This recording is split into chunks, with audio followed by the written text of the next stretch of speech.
It is 1:17 in the morning, and you need to be awake at 6. You close your eyes and try to sleep. Then you check the time. You calculate that 5 hours might still be enough. You turn the pillow over, adjust the temperature, and begin giving yourself instructions. Stop thinking. Relax your shoulders. Breathe normally. But now sleep has become a performance, and you are monitoring every second of it. The harder you try to become unconscious, the more awake you feel. This is not only a problem with sleep. A tense conversation can become worse when we insist on resolving it immediately. A project can slow down when every detail is controlled. Even enjoyment can disappear when we demand that a weekend must be perfect. Why do some results move farther away when we pursue them more aggressively? More than 2,000 years ago, the Chinese text known as the Daodejing examined this paradox. It is traditionally attributed to Laozi, or the Old Master. We cannot confidently identify one historical author behind it. The text probably took shape over time, but Laozi remains the name associated with its voice. That voice asks us to reconsider what effective action looks like. One of the Daodejing's central ideas is Wu Wei, written Mu Wei. It is often translated as non-action, but that can be misleading. Laozi is not recommending that we remain in bed, ignore responsibilities, or wait for every problem to solve itself. Depending on the passage, Wu Wei can suggest action without contrivance, coercion, or needless interference. Non-forcing is not a complete translation, but it helps reveal the practical question. Are we responding to the situation in front of us, or trying to make reality obey a rigid plan? The Daodejing describes the sage acting without possessiveness or clinging to the accomplishment. It also offers a sharper paradox. In ordinary learning, we keep adding. In following the Tao, we learn to subtract until we reach Wu Wei. Yet nothing necessary is left undone.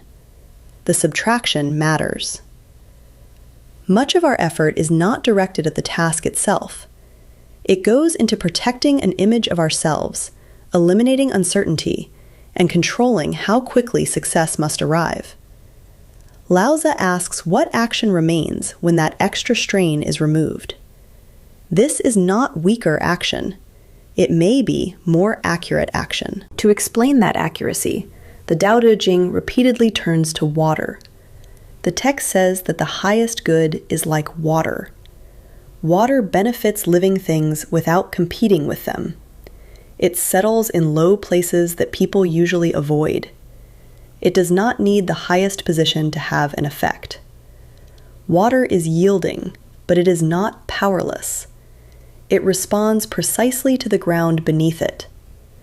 Put it in a cup, and it takes the shape of the cup. Place a stone in its path, and it moves around the stone. Over time, what appears soft can alter what appears solid. The Daodejing makes this contrast directly. Nothing is softer and more yielding than water, yet it can overcome what is hard. Laozi is changing the standard by which strength is judged. We usually imagine strength as visible pressure, pushing, commanding, and holding a fixed position. Water demonstrates another capacity, the ability to adapt without losing direction. Consider a conversation in which another person becomes defensive.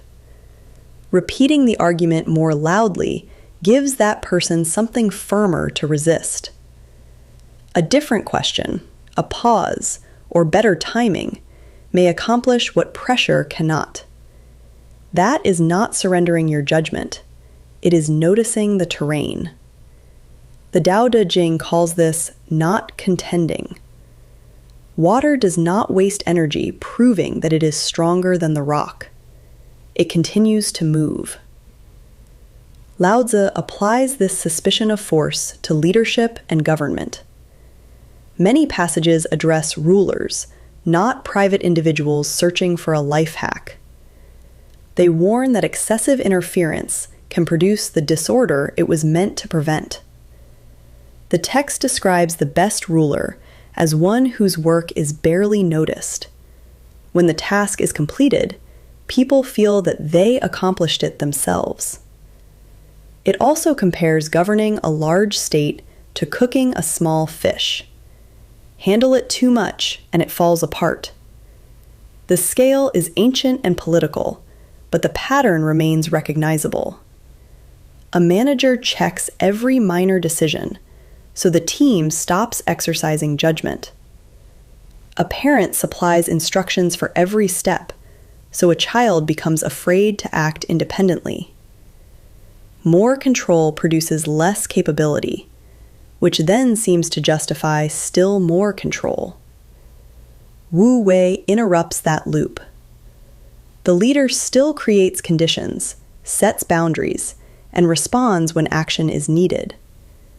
What disappears is the compulsion to leave a mark on everything. This is where Laozi's image of pu becomes useful.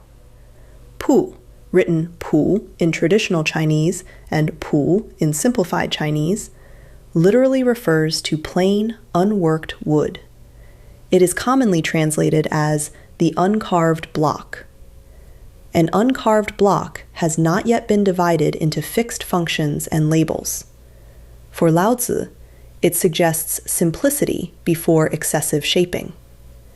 Once carved, wood may become a useful tool, but it loses other possibilities. The image connects the uncarved block with the nameless simplicity of the Tao. In modern life, we often carve before we understand what is needed. A simple morning routine acquires an app, a tracking system, several targets, and a score. Soon, the system designed to support the morning requires more attention than the morning itself. Laozi is not arguing that all tools or distinctions are harmful. The warning concerns excess, shaping life so aggressively that we can no longer respond to it. There is an obvious danger in this philosophy. Do not force can become an excuse to avoid a difficult decision, neglect someone who needs help, or call fear a form of wisdom. That is why Wu Wei cannot mean simply doing less. Sometimes the action appropriate to a situation is strenuous. Learning a language requires practice. Caring for a sick person requires sustained effort. In an emergency, hesitation can be dangerous.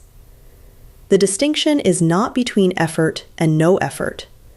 It is between effort that attends to conditions and effort that ignores them. Water can move gently, gather force, or remain still. Its responsiveness is more important than any single behavior. A useful test is to ask what your effort is producing. Is it increasing clarity and capacity? Or is it creating resistance, anxiety, and more corrective work? Wu Wei begins with seeing that difference. Back in the bedroom, it is now 1:43. You cannot order yourself to sleep. Sleep is not an action performed by will. But that does not leave you helpless. You can put the clock out of sight, stop grading the night, and allow the body to rest without demanding a particular result. You cannot manufacture sleep directly. You can create conditions in which sleep may arrive. That small example reveals the larger point. We often assume that every important result must be seized through additional pressure. Laozi asks us to notice the occasions when pressure is precisely what blocks the result. The alternative is neither passivity nor magical trust. It is action with less distortion, knowing when to prepare, when to intervene, when to change direction, and when to stop touching the small fish. When effort is failing, the next question is not always, how can I try harder? Sometimes the better question is, What would happen if I stopped forcing this?